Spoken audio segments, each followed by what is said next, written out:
మనం ఇచ్చేది ఏదైనా మంచి చేయాలి కానీ చెడు చేయకూడదు. మళ్ళీ ఇంకొకటండి, ఆయన ఏం చేస్తారా ఫౌండేషన్ ద్వారా అన్ని చేయొచ్చు. కాకపోతే ఎవరు ఆపుతున్నారో ఎట్లా ఆపుతున్నారో అది నాకు రాజకీయాలు తెలియదు కాబట్టి ఎట్లా ఆగిపోతుందో తెలియదు. రాత్రి వచ్చి అమ్మ మనది ఇట్లా సీజ్ అయిపోయినాయి అంటారు. అది ఎట్లా అయింది ఆయన చెప్పరు, నాకు తెలీదు. ఇంకా ఉన్న ఒక గంటలో నేను కూడా అది ఏం అడగను. కాకపోతే ఫౌండేషన్ ద్వారా మేము చేయాలనుకున్నా, మీకు ఎన్ని సేవలు చేయాలనుకున్నా అన్ని ఫౌండేషన్ ద్వారా అయితే ఆపేస్తారండి, చేయలేరు. కాబట్టి ఒకసారి మీరు ఎలాగైనా ఒక అవకాశం నా భర్తకి ఇస్తే 5 సంవత్సరాలలో ఆదిలాబాద్ ఎట్లా మారుతుందో మీరు చూడండి. ఇప్పుడు 10th క్లాస్ వరకు చదువుకున్న వాళ్ళు బాగున్నారండి. నా ఏజ్ వాళ్ళు అయితే డిగ్రీ చేసి ఉండొచ్చు.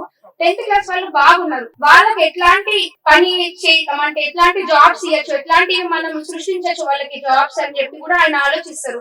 ఇప్పుడు అమ్మాయిలకు ఎట్లా చదివించాలి, వాళ్ళకి ఎట్లాంటి కోర్సులు నేర్పిస్తే వాళ్ళు కూడా నేర్చుకోగలుగుతారు. మధ్య తరగతి వాళ్ళందరికీ చదువు ఇంట్రెస్ట్ ఉండదు. చదువు కాకుండా వాళ్ళు ఇంకా ఏమేమి ప్రోగ్రామ్స్ చేస్తే వాళ్ళు డెవలప్ అవుతారు.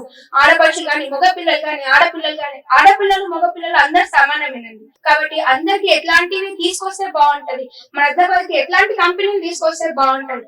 అయితే చదువుకున్న అది చదువు లేదు అని ఎవరికి కించపరచుడు కాదండి. చదువుకున్న వాళ్ళకైతే ఎట్లాంటివి తీసుకొస్తే ఎలా తీసుకురావచ్చు అనేది తెలుస్తుంది. చదువు లేని వాళ్ళకి కించపరచట్లేదు. మా అమ్మమ్మ తాతయ్య వాళ్ళకి కూడా చదువు రాదు, వాళ్ళకి చేయాలని ఉంటుంది కానీ ఎట్లా చేయాలో తెలియదు. అందుకే కదండి మమ్మల్ని చదివించిండు. నేను ఒకటి చెప్పాలనుకుంటున్నా, నా భర్త పెళ్లి చూపులప్పుడే చెప్పిండు, నేను సంపాదించిన దాంట్లో 50% మీకు 50% ప్రజలకు పనిచేస్తానమ్మా, దాని గురించి నువ్వు నన్ను ఎప్పుడు అడగడానికి ఉండదు అని. మేము అమెరికా నుండి ఇక్కడికి వచ్చేటప్పుడు కూడా దాదాపు సంవత్సరం నేను తనని వద్దన్నా, మనం వెళ్ళొద్దు, పిల్లల లైఫ్ అంతా ఇక్కడ బాగుంటది కదా అని. కానీ ఆయన ఎప్పుడు రోజు తినే ముందు బాధపడుతుండే, వెళ్దామమ్మా నాకు ఇక్కడ సంతోషంగా అనిపించట్లేదు అంటే.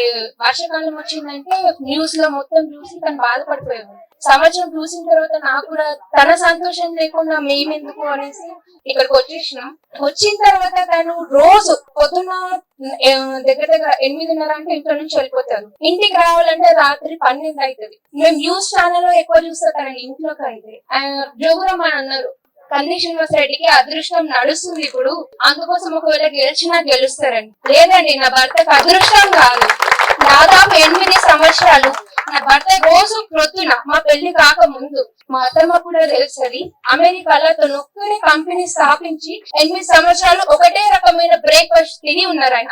అప్పటి నుంచి తను కూడబెట్టుకున్న డబ్బంతా ఫ్యామిలీ కాదండి, కుటుంబంకి కాదు, ప్రజలకు పంచాలని వచ్చింది ఆయన. అందరు ఏం మాట్లాడుకుంటారు కానీ ఆయన మాకు దొరికే ఆ గంట సమయంలో కూడా ఎట్లా డెవలప్ చేయాలి, ఆడవాళ్ళకి ఎట్లా హెల్ప్ చేయాలి, పిల్లలకి చదువు ఎట్లా ఇవ్వాలి, కాలేజెస్ ఎట్లా తీసుకురావాలి, కంపెనీస్ ఎట్లాంటివి తీసుకురావాలి, చదువులేని వాళ్ళకి వాల్యూ తెలియదమ్మా. ఆయన ఒక రైతు కుటుంబంలో పుట్టిన ఆ కష్టం చూసి మన పిల్లలు ఇక్కడే బాగా చదువుకోవాలి అని చెప్పేసి వచ్చిండు.